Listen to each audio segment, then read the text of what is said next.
The Islamic Republic of Iran will always exercise its legal right to defend the integrity of its territory, and any site used as a launch point for aggression against our country will certainly be a legitimate target for our armed forces, and the reckless conduct of the Ukrainian government will not go unanswered.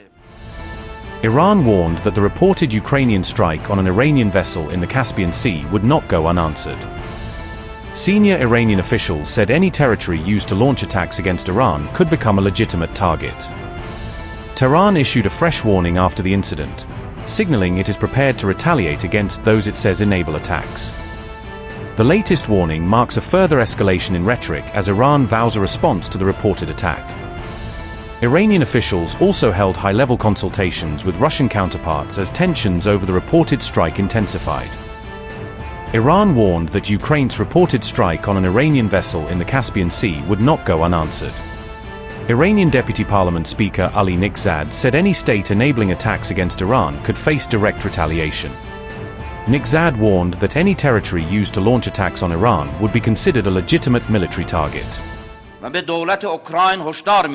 Over the past years, we have endured all the violations committed by European governments, and we warn these governments, especially the new government in the United Kingdom, the Parliament and government of Bulgaria, and the government of Ukraine, against making themselves a tool in the hands of the United States, and to refrain from embarking on adventures that do not concern them.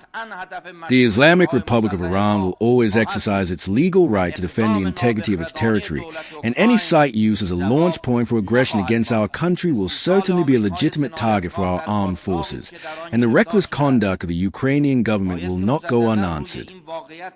The criminal United States is living in a state of despair in the quagmire into which it has sunk, and we must reaffirm this fact once again. Conditions in the Strait of Hormuz will not return to what they were before the war, and the deluded American president must forget this dream and leave the region, which has been home to us and our ancestors for thousands of years, before he suffers a defeat even harsher than the previous one. The Islamic Republic of Iran, thanks to divine victory and with the support of its strong and capable armed forces, is fully prepared to punish the American Zionist enemy with severe and painful punishment if it undertakes any adventure, and it would be better for the American people to restrain their sadistic president before American soldiers return to their country in coffins. Tehran accused Ukraine of striking an Iranian commercial vessel operating in the Caspian Sea during the incident. Iran said the attack killed one sailor, injured another crew member, and caused significant damage to the commercial ship. Ukraine said it targeted a vessel it alleged was transporting military cargo between Iran and Russia. Iranian Foreign Minister Abbas Araghchi condemned the strike, calling it a dangerous act that violated the principles of the UN Charter. Araghchi told his Russian counterpart that Iran would take all necessary measures to defend its security and national interests. The two foreign ministers discussed the reported attack during a phone call on July 26 as regional tensions continued to rise. Russian Foreign Minister Sergei Lavrov condemned the strike, describing it as a threat to Iran-Russia commercial shipping. Lavrov said Ukraine should be held accountable for actions that endangered trade and navigation across the Caspian Sea. The two ministers also discussed rising regional tensions following the recent US-Iran agreement. Both sides said new instability around the Strait of Hormuz followed what they described as US breaches of the agreement.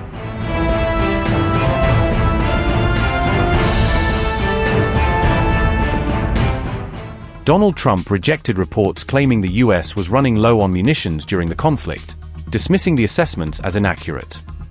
Trump said the United States possessed far more munitions than any other country and more than it currently required.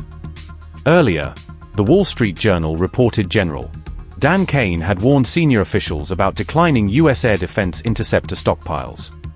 Meanwhile, Qatar and Oman discussed diplomatic efforts aimed at implementing the recently announced U.S.-Iran Memorandum of Understanding.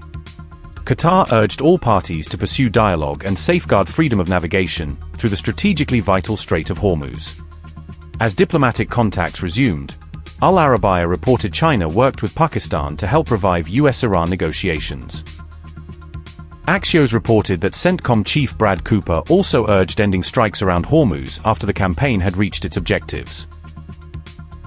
According to Axios, Cooper assessed that the operation had significantly degraded Iran's ability to conduct maritime attacks.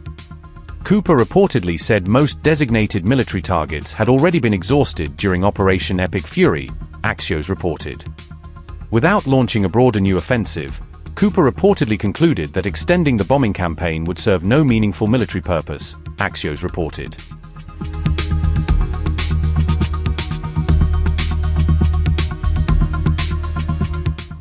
The Strait of Hormuz remains the biggest flashpoint in the escalating confrontation between America and Iran, with tensions continuing to rise by the day. On July 26, the IRGC Navy claimed that 6 vessels were prevented from crossing the Strait of Hormuz during a fresh maritime operation. The IRGC further alleged that the halted vessels were issued a firm warning before being forced to remain anchored in the strategic waterway. This came as a senior Iranian official declared that the Strait of Hormuz remains firmly under the complete control of the IRGC Navy. An Iranian parliament member boldly claimed that the Strait of Hormuz would remain under Iran's control forever, regardless of outside pressure. Aliaddin Borajerdi also asserted that the Bab al-Mandab Strait would continue to remain under Yemeni control despite mounting regional tensions.